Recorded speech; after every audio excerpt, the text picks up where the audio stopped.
Hey guys, welcome back to Second Mile. Today we are going to talk about starting your garden from seed.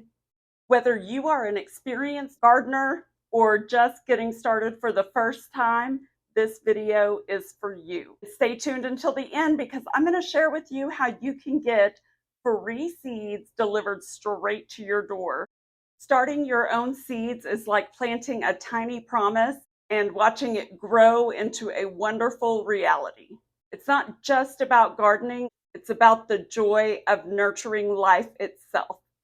You might be asking, why should I start a garden by seed? Well, that's what we're going to cover today. There are many reasons why it's beneficial to start your garden by seed.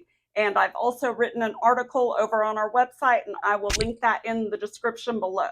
So reason number one is for variety. There are so many varieties that you can get by seed that you cannot find at your local garden center just sitting on the shelf that you can buy as a transplant. That's the number one reason, is to try a different variety. At your local garden center, you might find the basics, but if you start by seed, you can try heirlooms and all kinds of different varieties that you can't otherwise get. It's like having a secret garden all your own. Reason number two is that it's cost effective. You will only spend $1 or $2 per packet of seed versus, maybe $5 or $6 for a 6-pack of transplants. Well, that packet of seeds is going to make you so many more plants than what those transplants are. And your seeds are probably going to last you more than one season.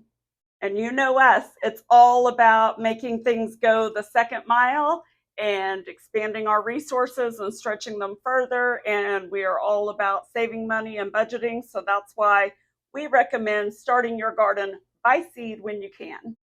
Buying transplants from the local nursery can add up pretty quickly.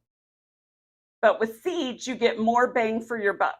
Starting from seed gives you total control, ensuring that your garden thrives in harmony with your local conditions. Now, it's important to know that not all veggies are born indoors. Some are ready for the great outdoors from the get-go. For instance, veggies like carrots, radishes, beans, peas, and sometimes even corn prefer to be direct sown straight into the soil outdoors.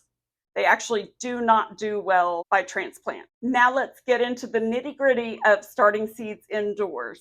We're going to go over the basics, but for a complete detailed guide, I recommend you check out the blog article where I go step by step over every aspect. So here's a quick rundown. First, you're going to need to gather your supplies. You'll need containers, a seed starting mix, a watering source, possibly some lights, and a few more items. Here are the seed starting trays that I use and prefer. A 5-pack is right around 20 bucks. And the great thing about this is that it has the bottom tray, which has no holes in it, so you're able to bottom water your plants. This is very important to keep you from overwatering or to keep the seeds from drying out, which can be a problem when you're doing your plants by seed. It also comes with the humidity dome for each tray, and that's very important, and we'll get into that in just a little bit. Now, if you choose, you can have a heat mat. I recommend this one that I use because it's under $10, and you really don't need more than one. I have a couple of them, but I honestly just start one tray at a time. It usually sprouts within a day or two. I move it to the grow lights, and then I start my next tray. So I'm never really needing to use the heat mat for more than one tray of plants at a time. Now, as far as your watering source, some people will recommend having a watering can or a spray bottle. Honestly, if you've got a tray to do your bottom watering, that really is the best to ensure healthy plants. I do keep a spray bottle around, and I will miss the top if it starts to get too dry on the top. And if I'm worried about the roots possibly rotting because I've got the bottom too wet and the top is too dry. Now, labels are a very important item. You can use different items from around your house like popsicle sticks, or I've even seen people use like plastic utensils and write on those. I have two different type of labels that I recommend, and I'll tell you why here in just a moment. The first label, they are small. They are 2 inches each, and they fit great in these seed starting trays. And so I now use those to label every individual plant that I'm starting. And I discovered that because I used to just use the 4-inch labels, and I would label each row, and then I would start the same seeds in each row. Well, then whenever you're transplanting them out, if I wind up putting them in different areas, then I've got to go hunt down more labels, and it's just very time consuming. So I now start out with the 2-inch labels, and then if I'm moving them out to the garden, I go ahead and upgrade to the 4-inch label. I have tons of these labels on hand anyway, and then at the end of the season, I do pick them up. By then, they've usually faded out, and I just recycle them for next year.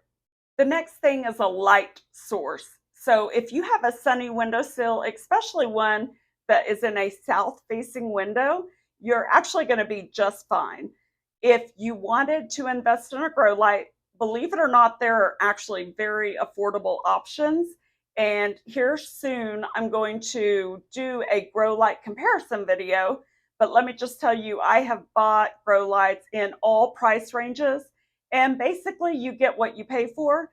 But even the cheapest of cheap grow lights still work just fine. So if you are on a strict budget like I was, I highly recommend that you just start with the basics, and they work perfectly. I actually found a 4-pack of grow lights that go, you can put them in like even a lamp like this or something. You can put it in any lamp, but it's a regular E26 bulb, and it's a 4-pack, and I want to say it was $12.99. And I'll include that link so that if you want to check those out, that is a good bang for your buck because you get 4. So what is that? That's like a little more than $3 each. So anyway, that's a good option. I have a couple more options that I'll link in the article.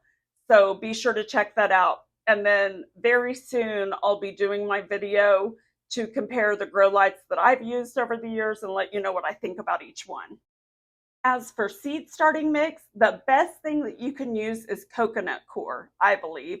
That is what I use. Or if I don't have that on hand at the moment that I'm starting seeds, sometimes I'll just use peat moss because we all know that I always have that on hand because that's what I use in my DIY soil mix. So with coconut coir, just know that there's really not any additional nutrients in that. Seeds have their own nutrients when they're first breaking down. But then once they have sprouted and everything, they are going to need some fertilizer eventually. So you do want to keep an eye on that. You don't want to let them stay in their seed containers for too long because they will need some nutrients eventually. Once you have filled your seed trays with your seed starting mix and you've got it damp and everything, you are ready to start your seeds. Now, the seed trays that I'm recommending, the 5-pack, I believe it comes with the little depth tool, which is pretty cool, and it has a little seed sorter thing. So next you're going to sow your seeds at the recommended depth. Don't overthink this. Don't let this stress you out. It's really not live or die type of thing. It's going to be okay. You're going to want to keep them warm and well lit. There are a few seeds that need dark to germinate. I will list those on the blog article. But if you read your seed packet, it will generally tell you. Now, those domes that come with your seed starting trays, those are important. They will keep the humidity around those seeds, and it really will help it to sprout faster. And when you combine that with your heating mat, you're going to get germination so much faster. Your seedlings are like your babies. Give them the love and care that they need, and they're going to thrive. So let me know in the comments, are you new to seed starting or do you have experience? Please let me know where you stand. It helps me to know what type of content to keep creating going forward. And now for the moment you've all been waiting for. How can you get free seeds? So we have a seed journey group over on Facebook that I would love for you to join. If you are interested, comment below or go look for us on Facebook. It is Second Mile Seed Journey. It's a private group, so you'll have to ask permission to join. I have created a fun way to get some free seeds over to you. So whether you're a seasoned gardener or starting for the first time, nurturing seeds is a very rewarding adventure. Don't forget to check out our blog article for the complete guide to seed starting. And as always, don't forget to hit like and subscribe if you enjoyed this video. I have so many more coming for you in the future. And please remember to go the second mile for somebody in your life and with your resources. Thanks for watching, guys. Have a great day.